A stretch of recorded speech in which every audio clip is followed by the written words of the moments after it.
Chapter 9, Section 2, Function Notation and Linear Functions.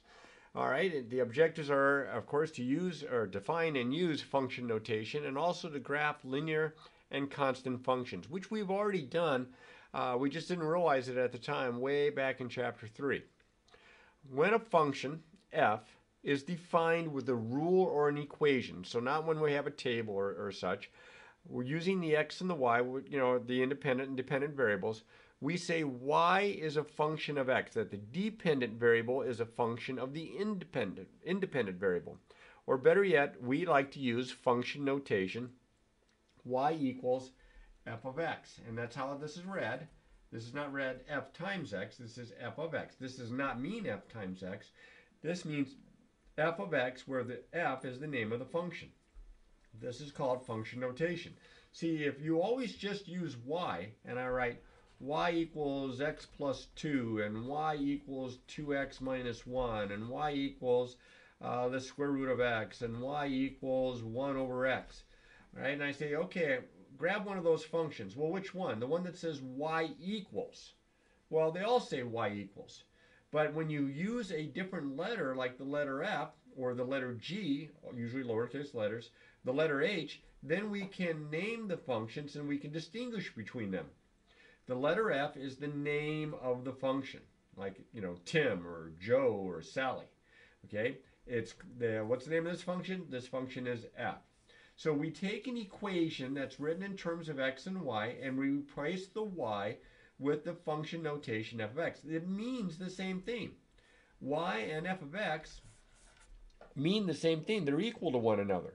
So it's just a different way to write y. It's a better way to write y in some ways, because when you're substituting numbers in, which we're going to do when we evaluate the expressions, you can see it a little bit more readily what the independent variable value is and what the dependent variable value becomes. So f of x is just another name for the dependent variable y. So when we evaluate to find the value of a function, when we plug in different x's. We plug the x in, we substitute the x in, and because the x is part of the domain, we substitute it into the function. So here's an example. F of x equals 4x plus 3. This is my function f. F of x is the y value, x is the x value, of course, and this is the independent variable, this is the dependent variable. Let's find the value of the function f when x is negative 2.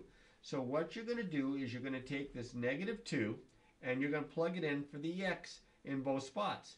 So when we say, what's the x is negative 2, what's the y? Well, we can figure that out by evaluating, by substituting it in and doing the order of operations.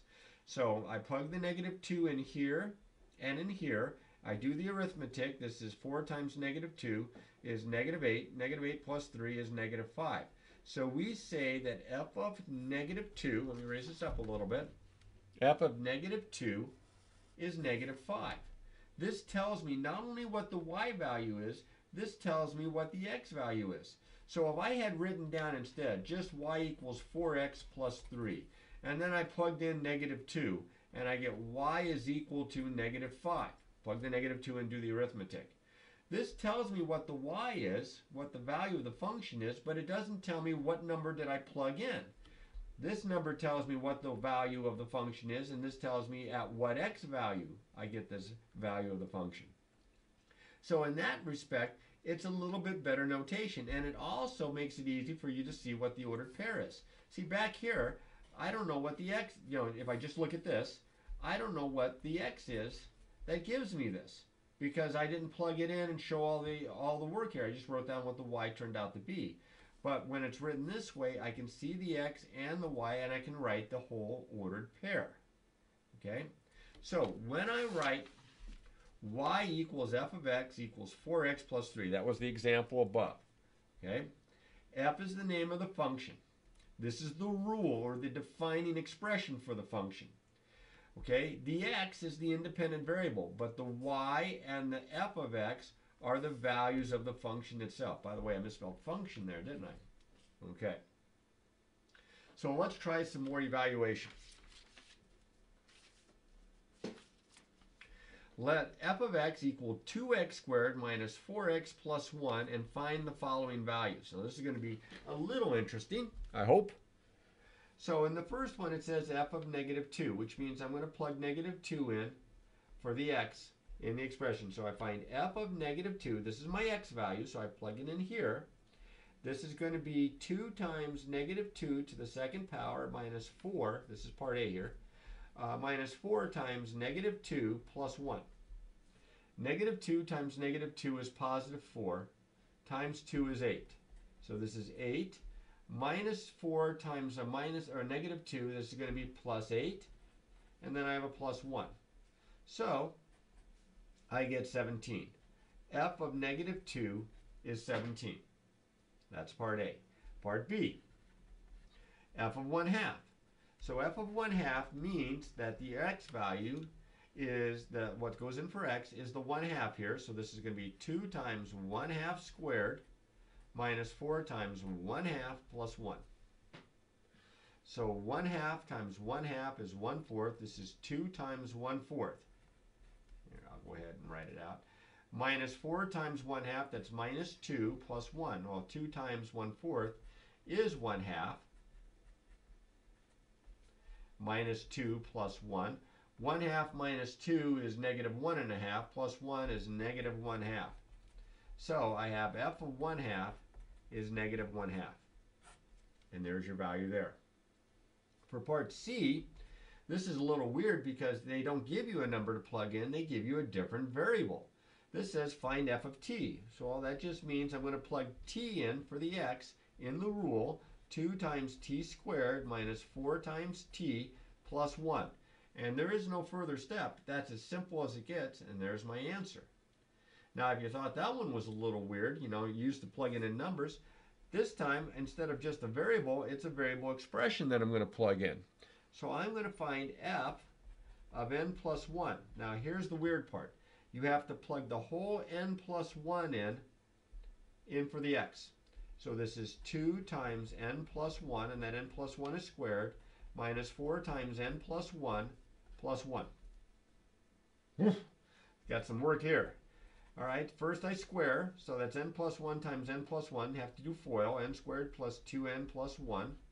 Here I have to distribute, minus 4n minus 4 plus 1. Here I have to distribute, so I have 2n squared plus 4n plus 2 minus 4n minus 4 plus 1. And now I simplify by combining like terms. So I have 2n squared, that's the only like term there.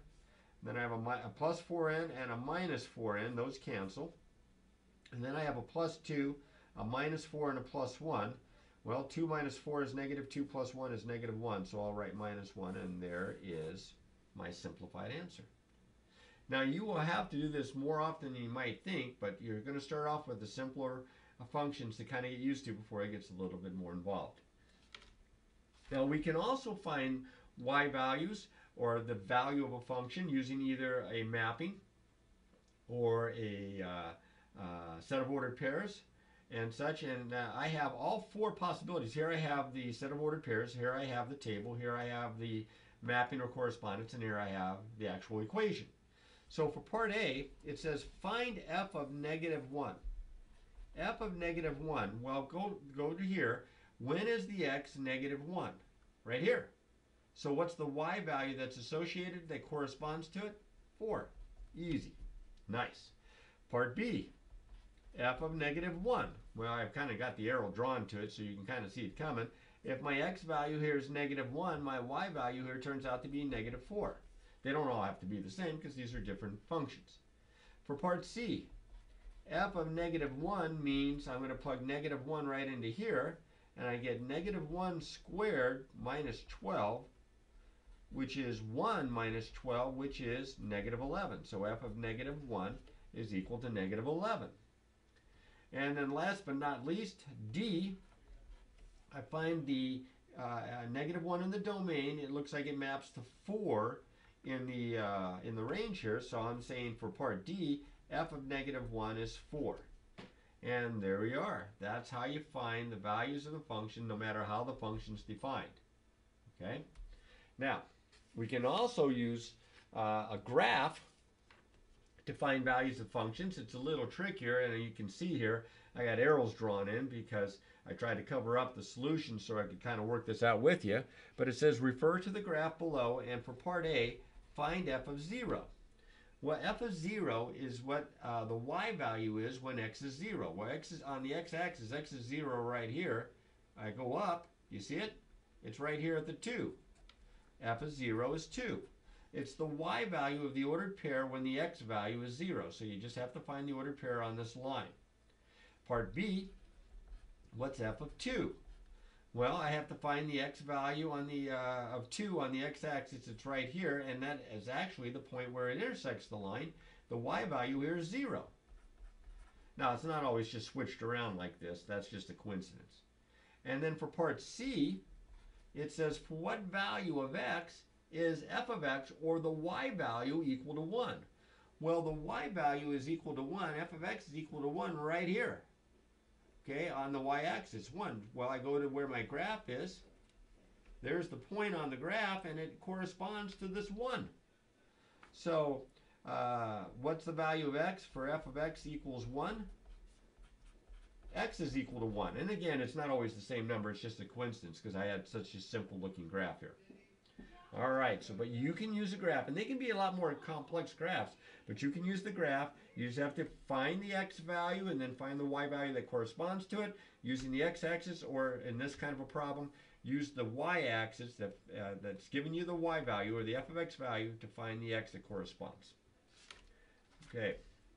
If a function f is defined by an equation with x and y is not solved in terms of x, then we say it's defined implicitly. What we would have to do is we'd have to solve for y and put it in terms of x. That means it's defined explicitly. So solve for y, and then you just replace the y with f of x if you're going to put it in function notation. So here's an example. Rewrite the equation using function notation f of x and then find f of 1 and f of a. And my equation, I don't know if you can see that very well, it came out poor copy, is x squared minus 4y equals 3. So I don't have a lot of space here. Let's see if I can go ahead and solve for y. So to solve for y, I'm going to subtract x squared from both sides. I'm going to get the y all by itself. Raise this up so you can see it here. And I get negative 4y equals 3 minus the opposite, or 3 minus x squared. Well, 3 minus x squared, I like descending order, so I'm going to put opposite of x squared plus 3. And then to get the y all by itself, I got to get rid of the negative 4 that's times it, so I'm going to divide through every term on both sides by negative 4. Now, I'm running out of space here, so I'm going to bring this paper over here so that I can continue this. These are going to cancel, and I'm going to get y equals, now I have a negative over a negative, that's positive. I'm going to write that as x squared over 4.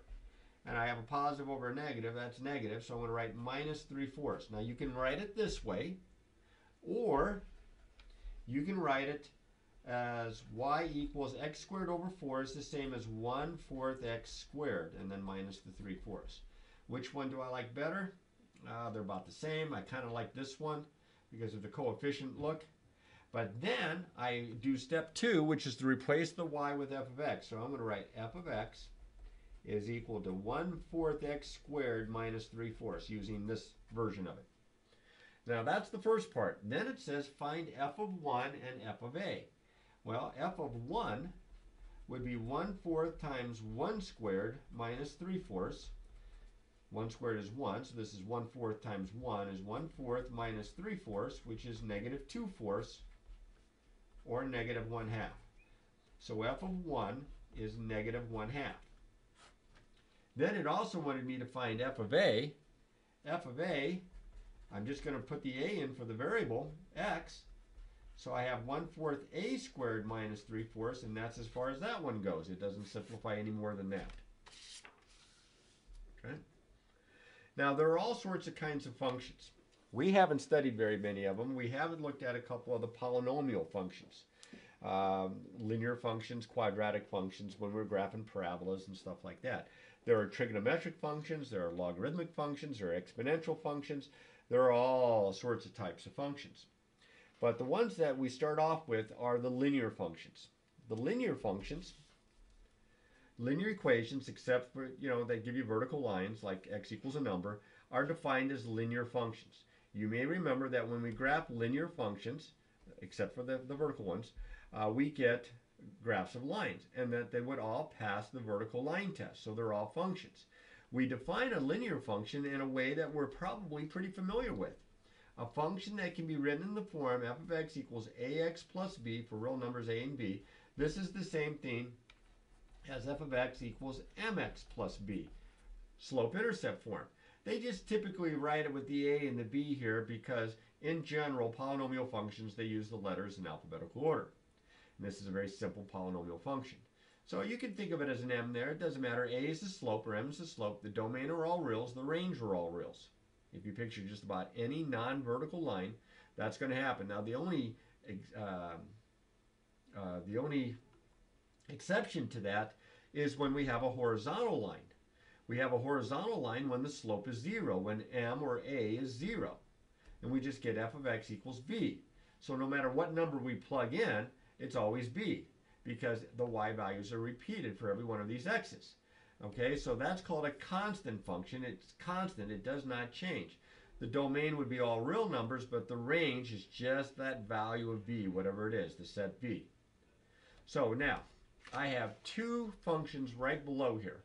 One is linear, one is constant. You can tell this one's linear because this fits the form ax plus b. It's just that b is 0. Okay? This one fits the form f of x, or in this case g of x, equals b. So this is constant. The domain here would be all real numbers, and the range would be all real numbers. That's true for any linear function that's not a constant function, because technically a constant function is a very special type of linear function. And then g of x here, this is a constant function. My domain is still the set of all reals. I can plug in all real numbers here, but my range would be only the number 2. So I would just write the set 2, because no matter what I plug in for x, my y value is 2.